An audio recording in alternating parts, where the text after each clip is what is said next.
متحدہ قومی موومنٹ کے قائد الطاف حسین کے اس بیان کے بعد کہ ماشاءاللہ کی حمایت کی جائے گی اور چھوٹی برائی بڑی برائی سے بہتر ہے، اس لیے ماشاءاللہ کی انہوں نے ایک طرح سے طرفداری کی ہے، اس حوالے سے گفتگو کرنے کے لیے ہمارے ساتھ تجزیہ کار حسن نثار موجود ہیں، ان سے جانیں گے کہ وہ اس پر کیا رائے رکھتے ہیں اور ان کے قائد الطاف حسین کے بیان کو کس نظر سے دیکھتے ہیں۔ السلام علیکم حسن نثار صاحب۔ جی وعلیکم السلام۔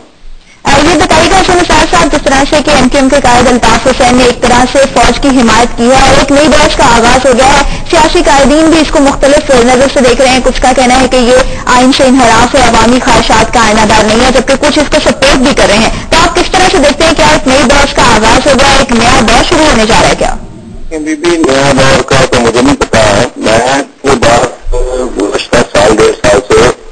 لکھ رہا ہوں، میں ٹی وی کے پروگرامز ٹاک شوز میں یہ بات کر چکا ہوں کہ فار اے چینج دیکھیں بات سنیں، یہاں نہ آمریت میں یہ بات کر کر کے میری زبان گھس گئی ہے، لکھ لکھ کے میری انگلیاں گھس گئی ہیں کہ یہاں نہ جمہوریت خالص ہے نہ آمریت خالص ہے، اور اس ملک کو یہ جس طرح کی سو کالڈ پولیٹیکل لیڈرشپ ہے اس ملک میں، یہ سارے اکٹھے ہو کے بھی اس ملک کے مسائل کا حل نہیں کر سکتے۔ اور دوسری بات یہ ہے کہ ایک پیشہ ہے جس کو بولے جاتے ہیں بکے جاتے ہیں کہ بدترین جمہوریت بھی بہترین آمریت سے بہتر ہے، او بھائی چلو مان لیا، لیکن جمہوریت تو ہو، یہ موروثیت ہے بھائی، یہ دکاندار، یہ جیسے سیاسی، جیسے ایک صنعتی جاگیر ہوتی ہے، جیسے ایک زرعی جاگیر ہوتی ہے، یہ سیاسی جاگیردار ہیں۔ کون سی جمہوریت ہے؟ باپ بیٹا تایا بھتیجا داماد سسر بھائی چاچا ماما، یہ you call that democracy? This is naan sense. میں تو غیر مشروط طور پہ جو انہوں نے کہا مجھے نہیں سمجھ آ رہی، میں نے ابھی تھوڑی دیر پہلے ڈفرنٹ چینل سے میں نے سنا ہے، ہمارے جو ایم کے بھائی ہیں دوست ہیں، میں ان سب کا احترام کرتا ہوں، وہ پتہ نہیں کیوں ڈیفینسو ہوئے ہوئے، ایسی کون سی بات کر، میں ماشاء اللہ ہے، فوج آئی ہے اپنے لیے، جرنیل جو بھی ہے اپنے لیے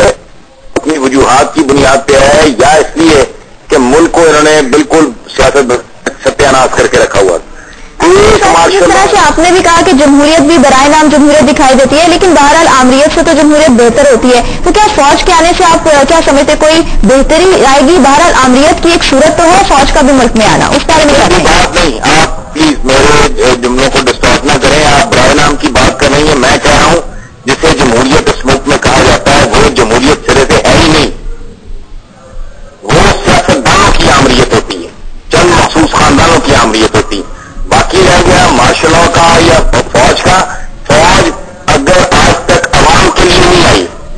یا ان کا کوئی ضابطہ تھا پالیٹیشنز کے ساتھ، یا ان کو یہ سمجھ آ رہی تھی کہ یار یہ ملک کے ساتھ کوئی ٹیمپرنگ کر رہے ہیں، ملک کے مستقبل کے ساتھ کو کھیل رہے ہیں،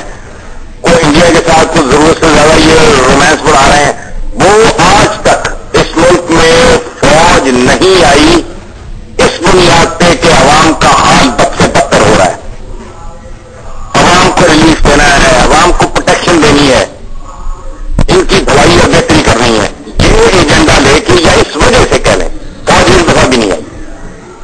اور وہ ریسٹرکٹڈ ہو سکتا ہے، ذرا کنٹرول ہو سکتا ہے، صحیح مجھے نہیں پتا کہ ان کے ساتھی کیوں اتنا اپولوجیٹک ہو رہا ہے، میں تو غیر مشروط طور پہ میں تو خیر یہ بات کئی مہینوں سے کر رہا ہوں، یہ پولیٹیکل لیڈ ہے اس ملک کی جو اس ملک کے لوگوں کے مسائل حل کریں گے، آپ کو اندازہ ہے مہنگائی کا، غربت کا، جہالت کا، اس بری طرح یہ ملک کھوبے میں دلدل میں پھنس گیا، ایک ہی ادارہ ہے جس کے پاس ڈسپلن بھی ہے، طاقت بھی ہے، وسائل بھی ہیں، وہ اگر واقعی یہ سوچ کے ایسا سوچ کے کبھی کیا ہی نہیں کسی نے، ایسے کبھی کوئی سیاسی پارٹی یہ سوچ کے نہیں آئی کہ ہم نے عوام کی کو بہتری کا کرنا ہے، اسی طرح کبھی فوج بھی یہ سوچ کے نہیں آئی کہ ہم نے عوام کے لیے کچھ کرنا ہے، ان کی اپنی وجوہات ہوتی ہیں، ان کی اپنی ایگو کے کوئی پرابلمز ہوتے ہیں، اور طرح کے کوئی پرابلم ہوتے ہیں، کوئی پالیٹیشینس کی گورننس کے کوئی پرابلمز ہوتے ہیں، یا ان کا آپس میں کوئی کلیش ہوتا ہے، جس کے نتیجے میں 12 اکتوبر بھی چونکہ وہ ان کو فارغ کرنا چاہ رہے، اس لیے انہوں نے جواب میں ٹیک اوور کر لیا، بھائی آپ مجھے دھکا دینا چاہ رہے ہیں، آپ کو پہلے دھکا دے دیا، ٹھیک ہے، وہ ایوب خان سے لے کے یہ تک یہی کہانی ہے، فوج کبھی کسی بندے نے مارشل لاء لگا کے آ کے یہ تقریر کی ہے کہ بھائی سب کچھ ٹھیک ٹھاک تھا، عوام کا حال خراب تھا،